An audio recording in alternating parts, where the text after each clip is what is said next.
Buenos días. Estamos en el segundo domingo de Cuaresma.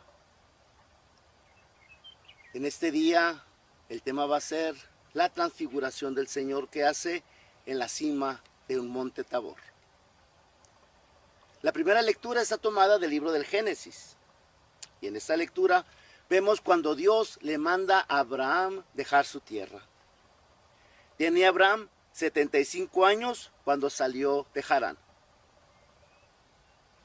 Actualmente, a los 75 años, difícilmente va uno en pos de un sueño. Abraham era un jovencito de 75 años, porque a esa edad fue capaz de dejar su tierra, su parentela, e ir en pos de un sueño.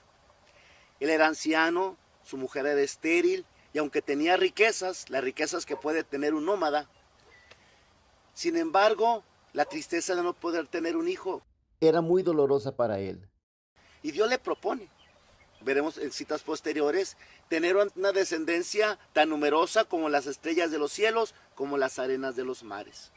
Y Abraham deja todo lo que tiene, deja todo lo conocido y se arriesga a entrar en lo desconocido.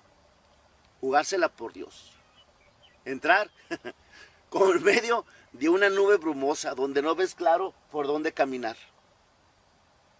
Los caminos de Dios no siempre son luminosos, son claros, son seguros. Los caminos de Dios pasan por el abandono de la fe. Qué importante es tenerle confianza a Dios. Y aunque el itinerario no esté bien marcadito, sepamos ir en pos de Él. El Evangelio, tomado del Evangelio según San Mateo, nos habla cuando Jesús llegó con sus apóstoles, Pedro, Santiago y Juan, a un monte elevado. Y allí se transfiguró en su presencia. Su rostro se puso resplandeciente como el sol y sus vestiduras se volvieron blancas, blancas como la nieve.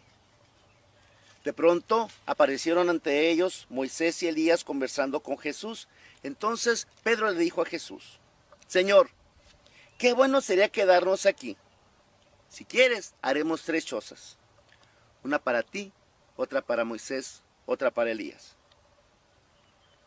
Cuando uno estaba hablando, una nube luminosa los cubrió y de ella salió una voz que decía: Este es mi Hijo muy amado, en quien tengo puestas mis complacencias.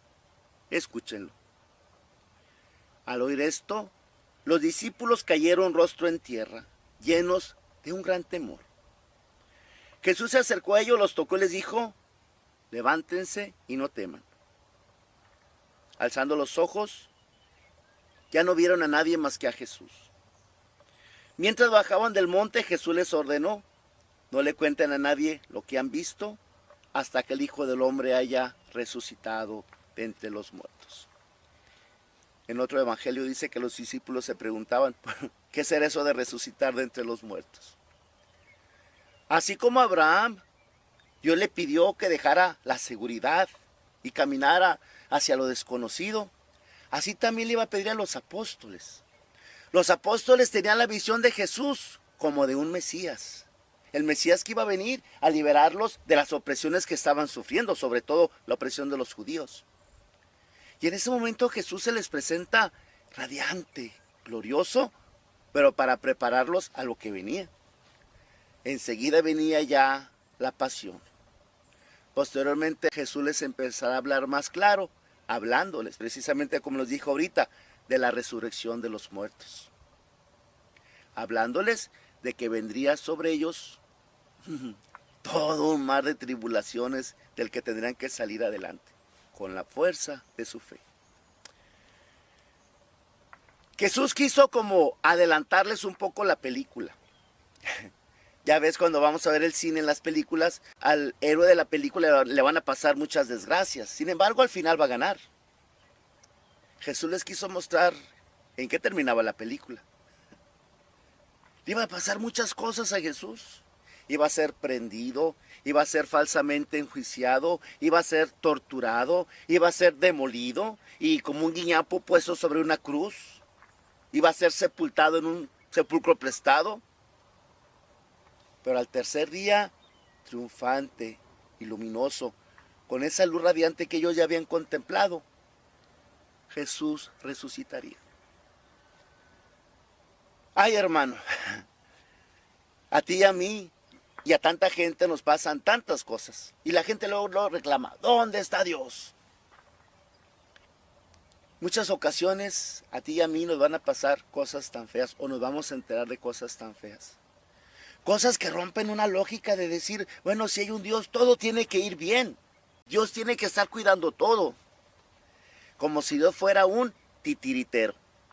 Un titiritero que está jugando con el mundo y se divierte. Y entonces si pasa algo malo fue porque Dios quiso que pasara. Y si pasa algo bueno fue porque Dios andaba de buenas y quiso que pasara. Y se nos olvida, pues, se nos olvida que Dios nos ha dado un caminar desde la fe. Y se nos olvida que nos ha dado, pues también, una libertad. Y que nosotros tenemos que saber caminar por sus caminos. Y muchas veces nos pasarán cosas y sucederán mucho. Lo importante es el final. Dice aquella frase, al final te va a ir bien. Si no te está yendo bien, espérate, es que no es el final. Podemos ver el Viernes Santo a Jesús destrozado sobre una cruz y decir, oye, qué fea estuvo esta historia, qué mal le fue. Pero si lo contemplamos resucitado el domingo, decimos, wow, qué bien le fue. Claro, espérate. Contemplar hacia el final. Y eso que nos dé esperanza y aliento para salir adelante en todo lo demás. Segundo domingo de Cuaresma, hermanos, Jesucristo resplandece ante sus discípulos para prepararlos a la gran prueba de la fe que venía.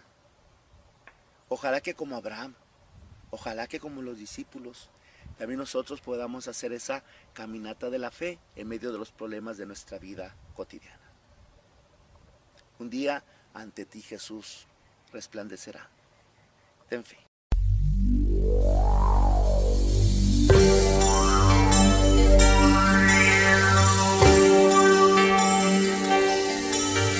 ¿Por qué preguntarle a Dios? Porque hay hambre en la tierra. Y en lugar de paz hay guerras, sufrimiento y destrucción. ¿Por qué? ¿Por qué? ¿Por qué? Porque preguntarle a Dios lo que ignorar no debemos, lo que de sobra sabemos, porque tiene explicación. Él nos dio conciencia, nos dio inteligencia para razonar, y en sus mandamientos su divino ejemplo para no pecar. Malo fue extraviarnos, no luchar y amarnos para construir una vida en calma, sin temor ni armas para destruir. ¿Por qué preguntarle a Dios? Porque hay niños maltratados, porque hay viejos olvidados y gente sin corazón. ¿Por qué? ¿Por qué? ¿Por qué? Porque preguntarle a Dios el rencor de unos a otros, si el porqué está en nosotros, que perdimos la razón. Él nos dio conciencia, nos dio inteligencia para razonar, y en sus mandamientos su divino ejemplo para no pecar. Malo fue extraviarnos, no luchar y amarnos para construir una vida en calma, sin temor ni armas para